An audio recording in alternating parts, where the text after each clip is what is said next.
to the NXT Podcast, your home for weekly NXT reviews and insight. The beautiful part of NXT is that when one dream ends, another dream begins. Find all of your NXT news, recaps, and analysis right here.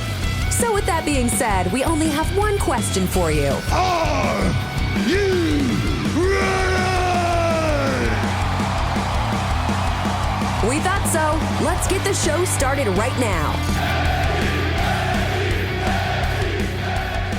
Hey everybody, it's Jay. Welcome to your NXT review for the week of, the show of January 7th, otherwise known as New Year's Evil. I'm coming to you tonight to talk about that event because, let me tell you, it was a heck of an event. It was the night after the Netflix Raw debut, which I could say so many things about that, but that's not my area of expertise as far as this podcast goes. But the Raw debut was amazing, and I don't know if you've noticed, but they did carry some things over from one to the other, which I'm going to talk about. Most important, actually, I'll just talk about it now. The first thing that I can say that I mentioned that they brought over was the use of drones in the arena. So Monday Night Raw used drones a lot, and they were all 4K drones, and the picture on Raw was amazing. Part of it was because of the cameras, and obviously the other part is because it's on Netflix. And that's unfortunately one of the things that's going to be an issue with SmackDown and NXT, is they're not going to be able to have the clarity of the Netflix unless you happen to be outside the United States, and I know some of you are. I was having a conversation with Dino during, and everybody knows Dino from Scotland. He's in the Mailbag Show every week. Dino and I were having a conversation, and a couple other people, about how for Monday Night Raw they didn't have commercials in basically around the entire world except the United States. And they also get NXT, SmackDown, and Raw, and the PLEs all on Netflix, so they should have a much better picture quality for the shows. The same one that we have for Raw, for all of them. And Dino, if you're listening, let me know if the picture quality for NXT and then for SmackDown tomorrow night is going to be the same amazing quality. But anyway, so they had the drones, which was really cool. And one of my friends and I were texting outside of the Discord chat. And he's the one that brought up to me, like, the drones. And then you never could see the drone in any of the other camera angles. But you saw kind of the picture of flying through the arena, which was really cool. And so I say that to say that they also used drones. As a matter of fact, it seemed that during New Year's Evil, they didn't have a hard alpha cam. They didn't have the camera that goes straight to the ring as the main non-movable camera. They only used, from what I could tell, and if I'm wrong, please let me know, but from what I could tell, they seemed to only use the drones and handheld cameras. They didn't use any hard placement cameras for this event, for New Year's Evil, which I thought was really fascinating. And I noticed it because it's my job to notice it as a reviewer, but to be honest, I didn't think it really took away from the event itself. So yeah, it was a good experience. New Year's Evil was great. We had an appearance by Triple H in the audience, which was fine. But then also with Nick Khan next to him, which I only make this point because Nick Khan is very rarely, if at all, on TV. And he showed up at NXT with Triple H to basically wave. Which I thought was really fascinating. Wonder what that's about, I'm not sure. But this event, from top to bottom, there's 5 matches. 5? I think there was 5. 4 or 5. Every match was from very good to excellent in my mind. Probably maybe like a somewhere between good and very good to excellent. I can tell you which one I think was the least entertaining of the night for me, and which one was the most entertaining. But I'm going to start off just by talking about The Rock. He comes out at the end. Well, so The Rock, they show him pulling up in the beginning. They show the interaction with Ava, which I will talk about later. The Ava, Ethan Page, Rock interaction, which I thought was really cool. And then you have, I think there was 5 matches. I know I'm kind of going off on a tangent. But then you have The Rock come out at the end. Now, when he came out at the end, I'm going to start with this because this to me is the most interesting. He comes out, and they basically tell him, as soon as he comes out, they tell him, hey, dude, you only got 10 minutes. And it's... even in a smaller auditorium like that, a smaller venue like that, there are many times it takes The Rock 10 minutes to come out and start talking. And as I've said before on the CW, you have a hard stop, 10 o'clock p.m. You're done. The news is on. He didn't have any time to play with, and you could tell at the end of what he was saying, he was kind of sped up. I was just like, if you smell what The Rock is cooking, and then we went off to the air. So, I mean, it wasn't that fast. I'm being facetious, but you get the point.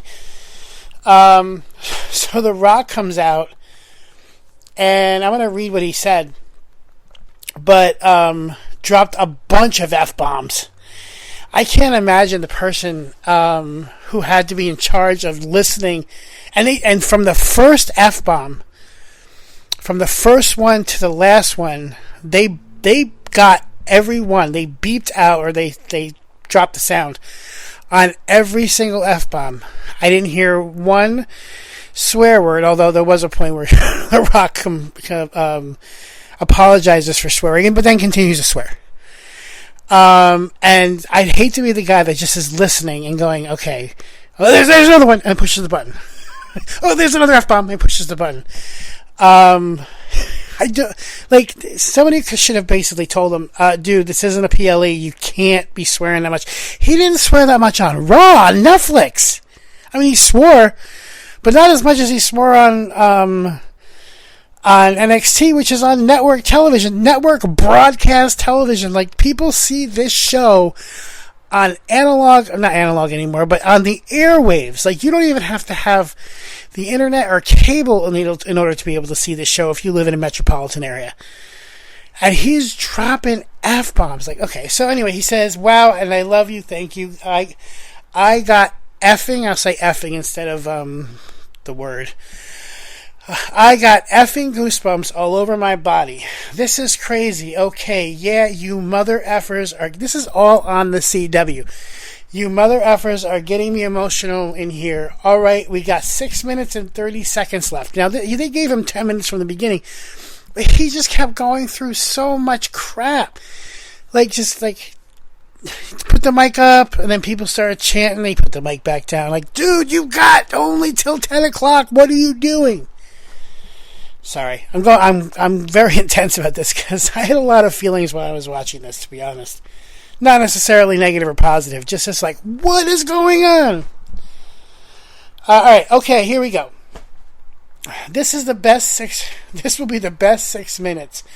Alright, The Rock has got a lot of nicknames. I go by the People's Champ, the most electrifying man in all of entertainment, the sexiest man alive, and most proudly the jabroni-beating, pie-eating, trailblazing, eyebrow-raising, electric icon, owns all the stock, the final boss, the People's Champ, The Rock. Alright, I need you guys to help me out. I mean, you guys clearly feel it. I feel you. I need you guys to help me out with something. So this time last year, The Rock, the final boss, everywhere I went, every gym, every restaurant, every church, every strip club, the same thing. I heard the same thing. Oh, why are you so mean to Cody? Don't be mean to Cody. Cody has to finish his story. Don't be mean to Cody. Oh my God. Okay. Then he says, 1 year later, last night, Raw. Woo! An amazing night, yes. We had an historic night last night. The Rock wanted to give props to Cody Rhodes, give him his flowers. He's been kicking butt. Not butt. He has been kicking butt, carrying the company on his shoulders. And then what do you say? You say, you can't be nice to Cody. Don't be nice to Cody. Don't drink tequila with Cody. Oh, F that S. You can figure out what that is. And at the end of the day, let's remind them, The Rock, the final boss, is thinking 20 steps ahead. So the best thing for them to do is know your role, shut your mouth, and enjoy the ride that The Rock is taking them on. So, a couple things. We did that last year, Rock, and everything changed. You said last year you were thinking 20 steps ahead. So last year when you were thinking 20 steps ahead, did you think that the fans were going to ask Cody to be in the main event and not you? Okay? And as far as I think there's certain podcasts and radio shows that are saying why do this. So basically what happened was on Monday night, he's referencing Monday night, so I'm going to reference Monday night. Monday night, he kissed Cody's backside the entire night. Except the fact that Cody was sitting in the front row and not being in the ring with him, which I don't really understand. He's the undisputed champion. He's sitting in the crowd. I don't get that. Although later on he magically came out from the back, but that was neither here nor there. But you spent last spring, before WrestleMania, berating him, all the things, beat his butt. I'm trying so hard not to swear. Beat his butt outside in the rain next to his tour bus and put blood on his weight belt, which, by the way, where's the weight belt, Ben? To the side. And fought him and pinned him at WrestleMania. Had the night after WrestleMania on Monday Night Raw, that weird, awkward interaction that they had together. Come out during Bad Blood, do the cut symbol across your throat while looking at Cody and Roman, and then the next time we see you 3 months later, you're kissing his butt. And you're upset that last year people were like, oh, don't be mean to Cody, and now when we're like, okay, cool, Rock's mean to Cody, he's gonna beat Cody's butt, great, bro. And then all of a sudden, magically, he comes on the first episode of Raw on Netflix, and he's his best friend. Why?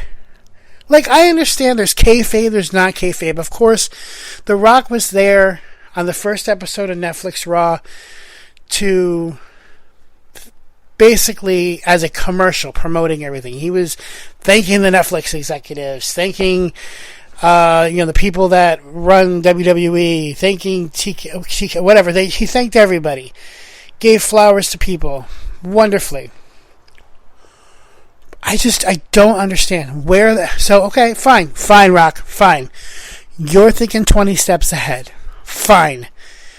I'll enjoy the ride, but guess what? The whole time I'm going to be sitting next to you in the car going, why are we doing what we're doing? Why are we driving this way?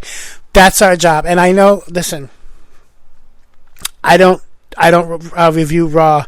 I don't review SmackDown. But you know what I'm going to do? I'm every week that The Rock does something, I'm going to take a couple minutes and ask him where he's going with this and where he's going with that. That's what I'm going to do.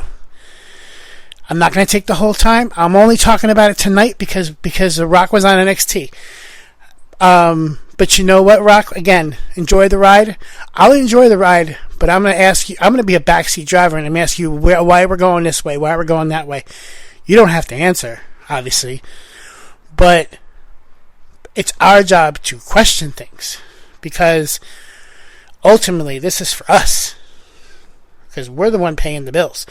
We're the one buying the tickets, buying the merch, buying Netflix so we can watch Monday Night Raw. Not that people didn't have it already, but you get my point. Moving on. Now this is The Rock again. Now we have a rowdy crowd here. It says that we got about 2 minutes left Look, they say I got 2 minutes. I say, F all that, we're going all night.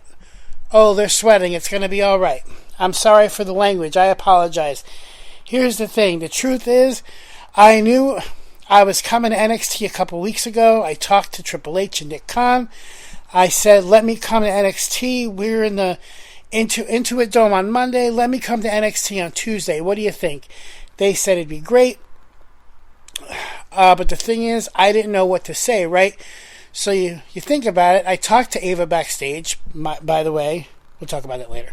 She said, you're going to go out there and you're going to feel the crowd. Let this crowd inform you, and you know what, and then you'll know what you're going to say. I love you back, and I appreciate that. But I want to tell you something that's very important.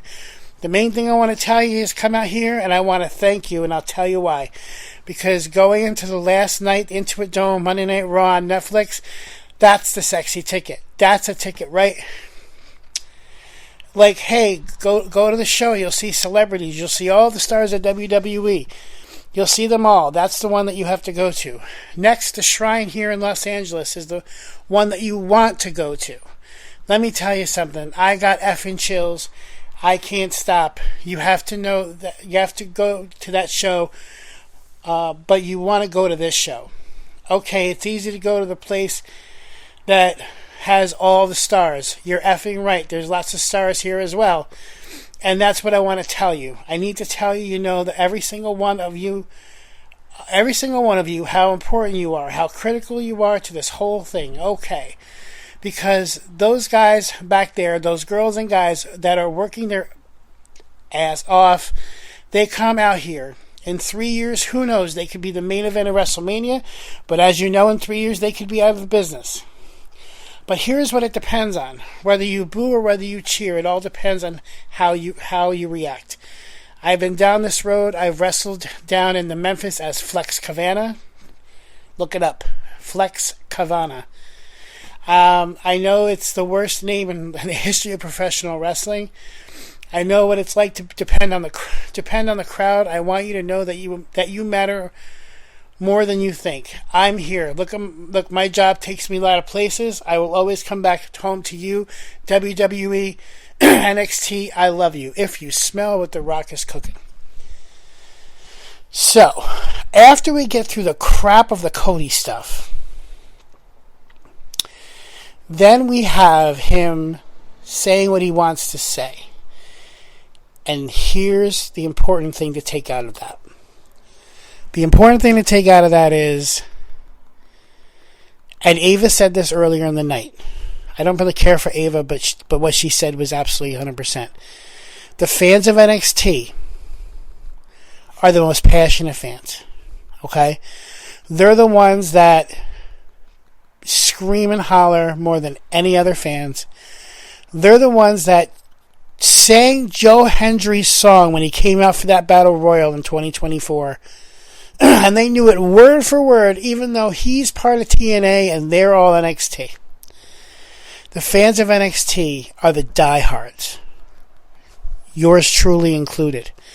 Everybody that's listening. If you're listening to a podcast about NXT right now, and from what Matt tells me, we've got a couple thousand downloads.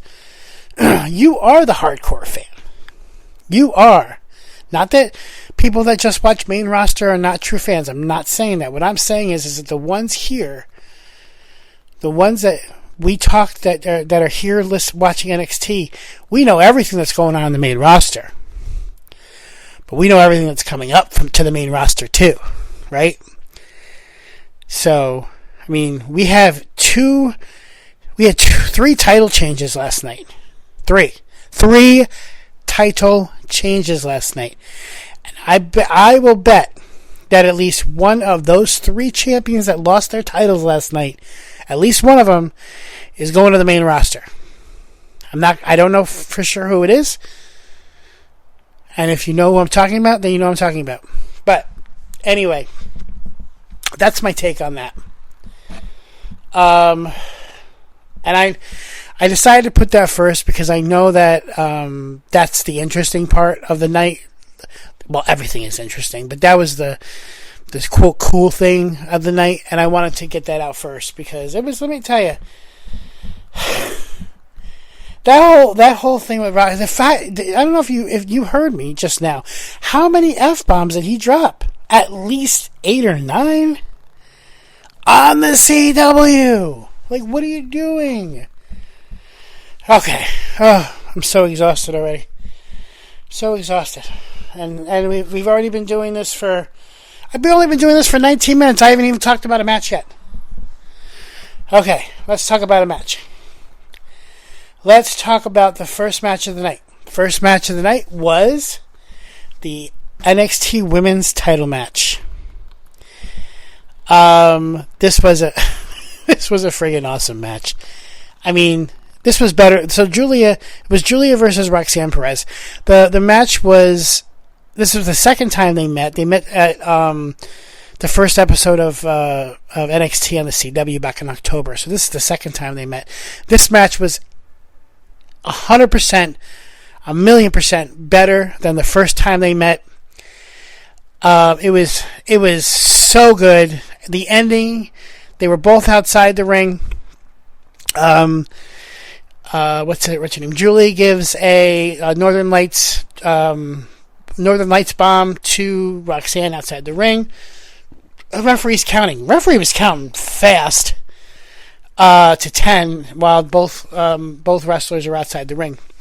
Cora Jade comes, grabs Roxanne Perez, tosses her back in the ring, but before the referee can get to 10, Julie ends up jumping back in the ring.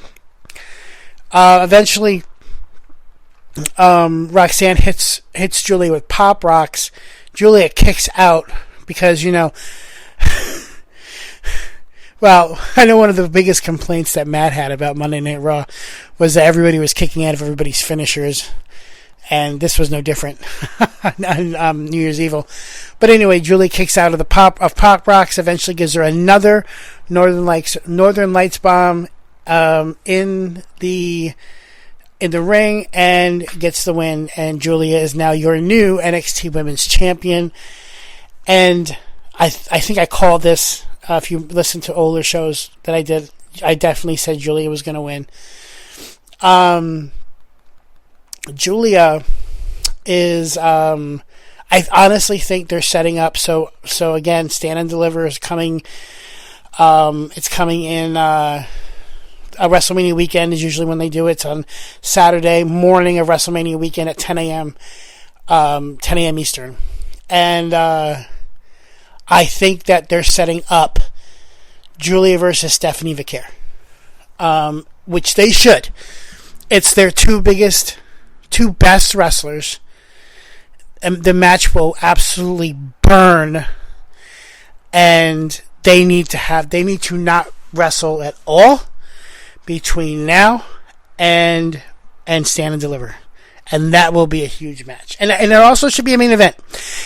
Julia versus Stephanie Vaquer for Stand and Deliver should be the main event of that show. My own personal opinion. So anyway, Julia is your new NXT Women's Champion. So, by the way, this night was interesting because you had the first half of the night, for the first hour, was all the women's matches. And then for the second half was the men's matches and The Rock, which I thought was an interesting decision, to be honest. I'm not exactly sure why they did that, but... So the second match was... before that, before the second match, you have Ava, who catches Eddie Thorpe, quote, faking an injury in the backstage area. Eddie's like, no, I'm not faking this time. And Ava's just like, yeah, whatever. You faked last time. Why would you not be faking this time? Then you have a promo for Javon Evans. And with his jaw shut, he says, I'm not going to do the jaw shut thing. I'll just read it. Ethan Page, my jaw is wired shut. I can't sleep. I can't eat. I can't talk, but I'm going to find you for what you did to Cedric last week, for what you did to me. Ethan, I'm going to make you feel my pain. So, interesting. Second match. Cora Jade versus Stephanie Vaquer versus Kalani Jordan versus Lola Vice in a fatal four-way match where the winner becomes the number one contender for the NXT Women's North American Championship, currently held by Fallon Henley. Another freaking awesome match, and this was a fatal 4-way match where all 4 women were constantly against each other, and it wasn't 2 versus 2, 2 people outside, 2 people inside. It was all 4 of them going against each other the entire time. It was an awesome match. I'm not going to get into the minutia of the match.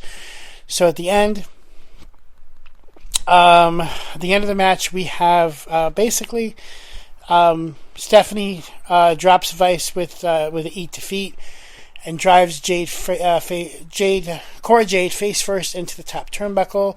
Stephanie with repeated headbutts in the corner. Vicaire with the haluva kick to Lola Vice.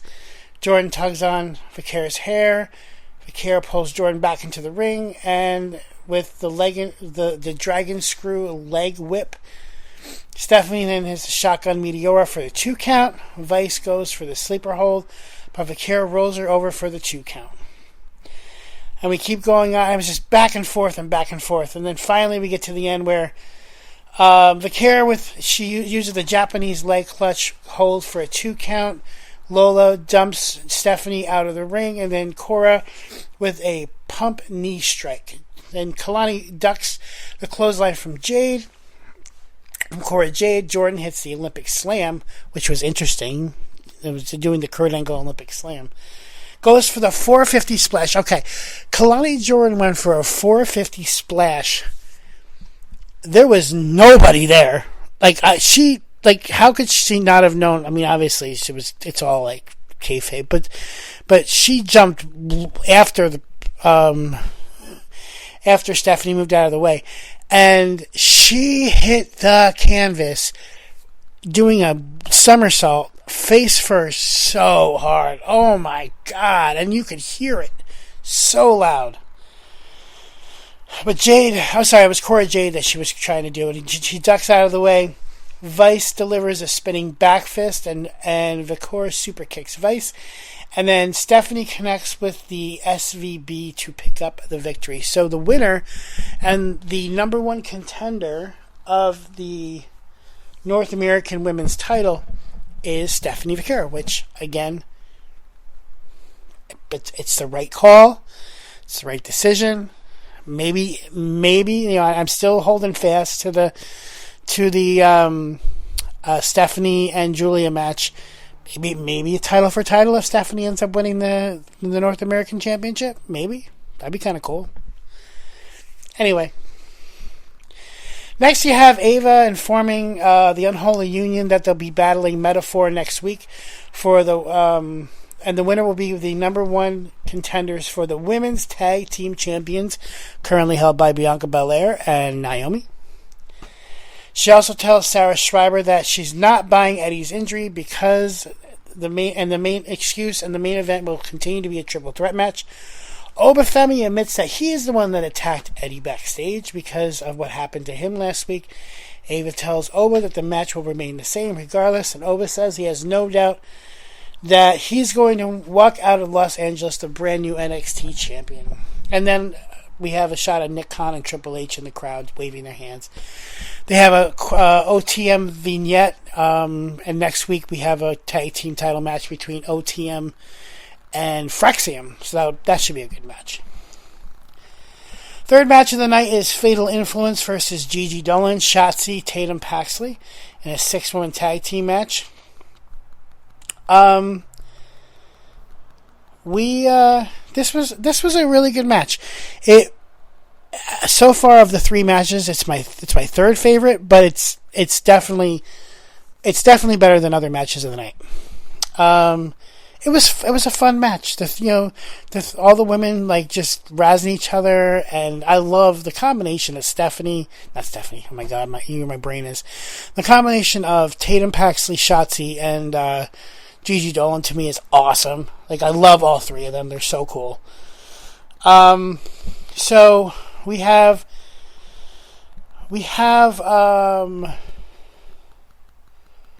Shotzi does a flying crossbody block, running neckbreaker, belly to back suplex combination for a 2 count. Gigi Dolan and Paxley toss JC Jane and Jasmine Nix out of the ring, and a double enziguri to Henley. Shotzi connects with the Welcome to the Ball Pit to pick up the victory. So you have Shotzi and Gigi Dolan and Tatum Paxley with the win, and Shotzi pins Fallon Henley, which is going to be important for later on. So after this, then we have the interaction that this was really cool. Ava's backstage and she's scolding Ethan Page about what he did to Javon Evans. Ethan talks about how big tonight is and he's nowhere to be found on the card, and Ava wants to make something perfectly clear. This is her show, and she calls a shot, and Ava says it's perfect timing, and The Rock is standing right behind Ethan. The Rock introduces himself to Ethan, and he's heard a lot of things about him. Not all good things, by the way. Ethan broke Javon Evans' jaw. The Rock says that Payback is going to be a B. You get it. But Ethan highly doubts it. Ethan brags about Cedric Alexander's fingers, and The Rock had the pleasure of speaking to NXT roster earlier today. If anybody needed anything from him, they should give him a call, including Ethan. Ethan liked the sound of that, and one more thing, The Rock reminds Ethan that he's the final boss, but when it comes to NXT, Ava is the final boss. So if Ethan is going to be cool with The Rock, then he needs to be cool with Ava, who obviously, for any of you that don't know, at this point, you're all NXT viewers, so I can't imagine you don't. Ava is The Rock's daughter. If you don't know that by now, then I find that interesting.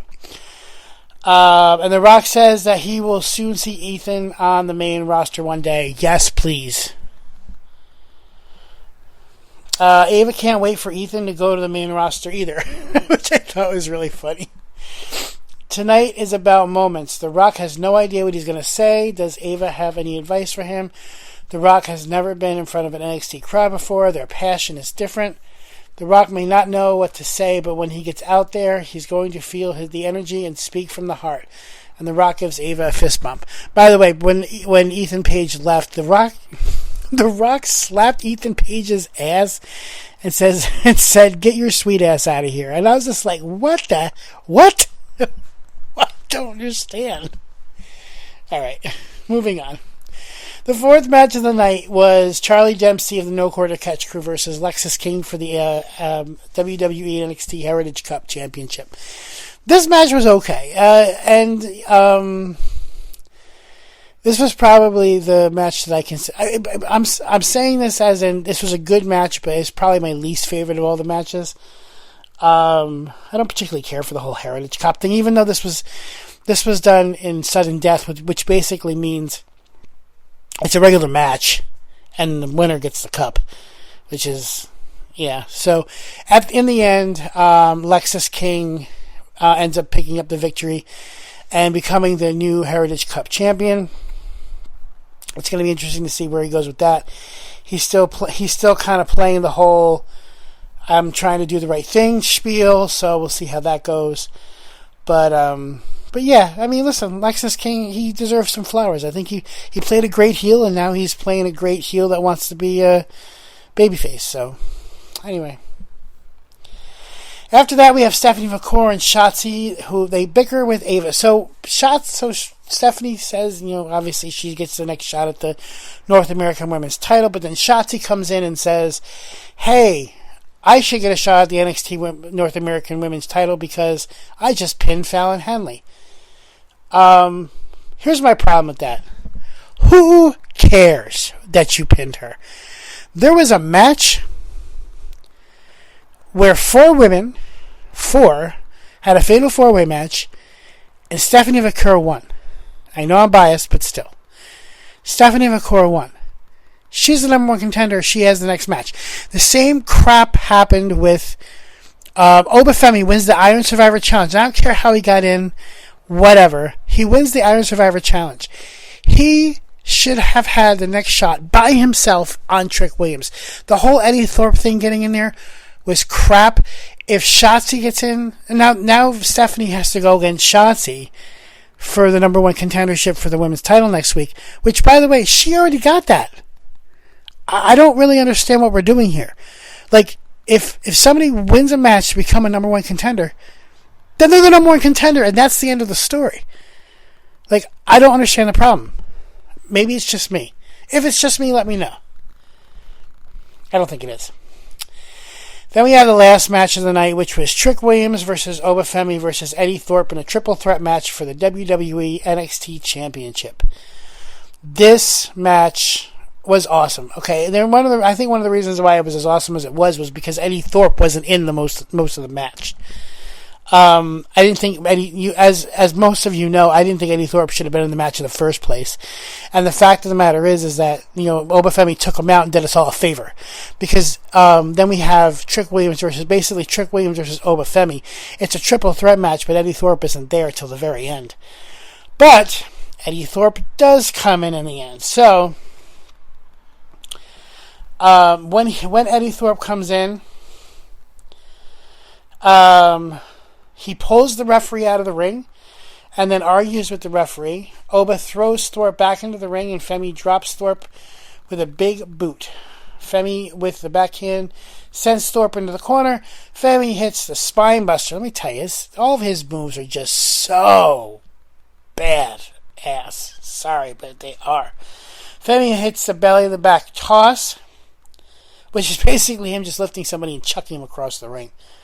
Hits 2 running uppercuts, and then Williams delivers a trick shot for a 2 count. So Trick Williams hits his finisher, right? Theme of the night, theme of the week. Trick Williams hits his finisher, with which Obafemi kicks out of. But then Thorpe counters with a chair shot in midair, and Femi plants Williams with the fall from grace powerbomb and picks up the victory. And Obafemi is now your new NXT champion. Which, by the way, again, I'm no prosticator, but I did call this one. Not surprised that Obafemi won.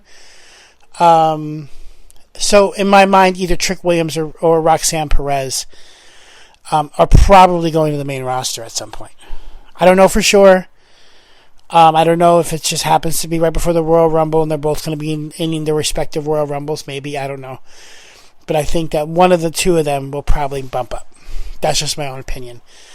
They're both 2-time champions in their respective divisions. So I think it's about time. And obviously they both proven their stuff. Especially Roxanne Perez. I mean, Trick Williams has been a little bit less than a year. Maybe a little bit over a year. Roxanne Perez has been doing this now for 2.5 years.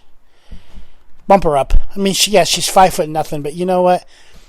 So's Zelina Vega, and she's awesome too. At the very end of the night, at the very end before The Rock comes out, which we've already talked about, I'm not going to talk about that again.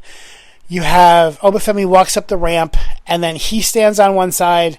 Julia comes out, stands on the other. They each lift their belts up. And one side says, and the new NXT champion Obafemi, and the new NXT Women's Champion Julia. So this was really cool. And by the way, that should have ended the show. They're both standing there, both respective champions won their match, the new champions, holding the belts up in the air in synchrony. Cut to black. That's a perfect spot to end the show. But obviously, The Rock has to finish the show because it's The Rock. Again, we already talked about that. I want to mention also before I hit the road. I want to mention that in 5 days, so Friday, Saturday, Sunday, Monday, Tuesday, in 5 days, we had 3 brand new women's champions. I think that's unprecedented. Somebody look that up for me. Somebody look that up. We had Tiffany Stratton cash in the Money in the Bank on Friday. Saturday, Sunday. Then we had Monday, we had Rhea Ripley win the title from Liv Morgan. And then on Tuesday, we had Julia beat Roxanne Perez. That's pretty freaking cool. Nobody's talking about that. 3 brand new WWE Women's Champions in the matter of 5 days. I think that's pretty cool. That's just me. Let me tell you, New Year's Evil was awesome. It was awesome. We have the next pay-per-view coming up soon. Can't wait for it. But in the meantime, I can't wait to see who they're going to call up to be in the Royal Rumble. Last year we had Carmelo. We had Braun Breaker. We had Tiffany Stratton. Both of them now are champions. Right? Last year we had Braun Breaker, Tiffany Stratton come up in the Royal Rumble. And by the way, Braun Breaker wasn't even supposed to be in the Royal Rumble. At one point, it was supposed to be Brock Lesnar, and he took over Brock Lesnar's spot because of the whole scandal. And now we have him as this two-time Intercontinental Champion less than a year later. Tiffany Stratton comes into the Royal Rumble, gets such a pop, they put her in the Elimination Chamber. She kills in the Elimination Chamber. It doesn't have a match in WrestleMania, which I thought was weird. And she is now the WWE Women's Champion. Less than a year. This could happen for anybody. It could happen for Roxanne. It could happen for Trick. It could happen for any of them. This is why we watch NXT. We want to see them develop. We want to see them get brought up, and we want to see them succeed. Ilya Dragunov would be succeeding right now if he hadn't hurt himself. Carmelo, he's kind of a comic relief, but he's doing great. As far as I'm concerned, he's doing great. Obviously, there's some people that came up that fell through. Okay, fine. It's not gonna be perfect. But we watch NXT so we can watch the heart and soul. And the next, and that this way, when people come up, we know what's going to happen moving forward. And if you think about it, it's a perfect scenario. They have us watching the people that are going to be brought up to the main roster, and we're going to be invested in them already, and we're going to continue to watch it. It's basically just keeps picking up steam. Anyway, I should be done talking. I've been talking for a while. How long have I been talking? 41 minutes. That's actually not as bad as I thought. But either way, tell me what you think. Listen to my podcast. Patreon. Ad-free on Apple Podcasts. All the things. Go do it. I will talk to you next week. Can't wait. Later. Thanks for listening to the WWE Podcast. Don't forget to subscribe on your favorite podcast app so you don't miss a show, or head to WWEpodcast.com. And for all of these shows ad-free, head over to patreon.com/WWE Podcast. Until then, we'll see you next time.